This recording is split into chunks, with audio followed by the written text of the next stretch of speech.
Hi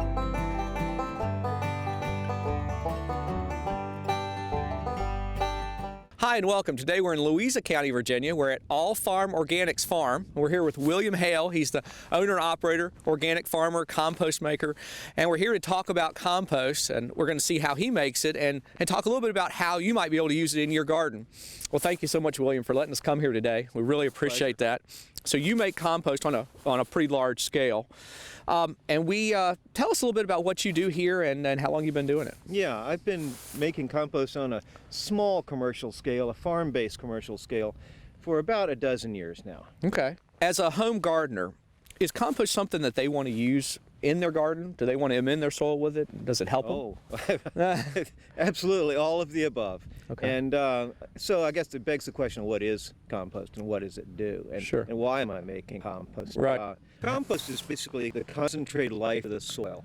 It's the carbon and the nitrogen, which are the basic carbon-nitrogen cycle, which is our whole life, which we now realize, and it's a fairly recent realization for agriculture as a whole, that it's all living stuff under our feet that makes everything grow. And what I'm trying to do is to make the essential elements that are doing that. And those elements are actually not so much chemical elements as microbes and microorganisms that I'm trying to concentrate in a healthy form. Gotcha. The real life of the soil, right? The real life of the soil in a concentrated fashion. Well, William, this is a long windrow of material here. What's going on here? How did this start? I guess this is in the compost stage, right? This is in the highly active compost stage, in which there are all sorts of microorganisms that are attacking the natural products that I've put together here. Okay. And what they are that I put together is hay, which you can see from these little pieces here. Right. And there is wood shavings, and there is soy pulp. Those are the primary things. Okay. I've added an inoculant of soil and old compost, which is what's making this all of a sudden heat up so much, because we have a whole lot of different critters in here, just like us, eating, breathing, and defecating, and doing that other thing that people like to do, and it keeps us going. So they're breaking down all the material into something that's really good for the soil. That's right, and they're making soil. They're making not just the chemicals in the soil, but we're creating a huge, basically, library of a wide span of different kinds of microorganisms to go into the soil.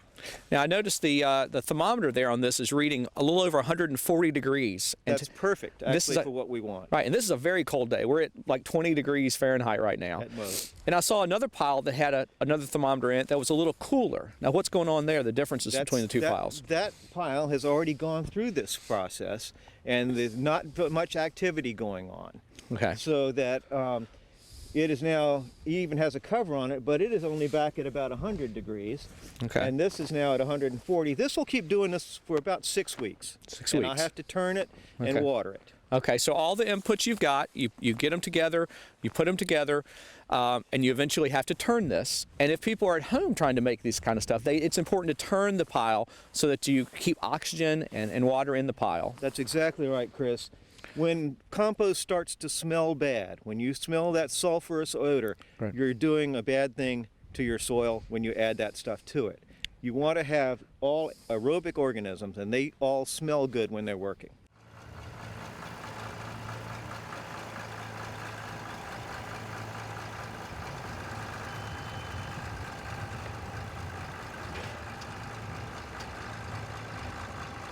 All right, William, so we saw the windrows, we saw the material that you put together, all the heat, and it cools down. This looks like the end product that you're going to get. It is. So a gardener, it obviously is good for their soil, and they can buy this from you, a farm like this. There's some other people that do this sort of thing. You can find it in bags. Tell me the pros and cons of this sort of thing. Well, there's a lot of difference. Actually, you'll see if you tried various different bags that are available, and mostly it's available in bags, except from operations like this. Right. And take a look at what it looks like. It needs to be basically a rich brown milk chocolate color. Okay. But primarily, it's going to smell really good. Right. And if you smell this, Oh yeah. You see, it smells like the earth that you get up under the trees in an old forest. So this is what, if somebody's making this on their own for their own home garden, this is what their end product needs to look like. That's what they're looking for. Excellent. Well, thank you so much for letting us come out here today. This has been really eye-opening for me, and I hope for the other people that are watching. Thanks again. Absolutely. Well, for more information about compost or how to use it in your garden, please contact your local county extension office and talk to your master gardener. For From the Ground Up, I'm Chris Mullins, and we'll see you next time.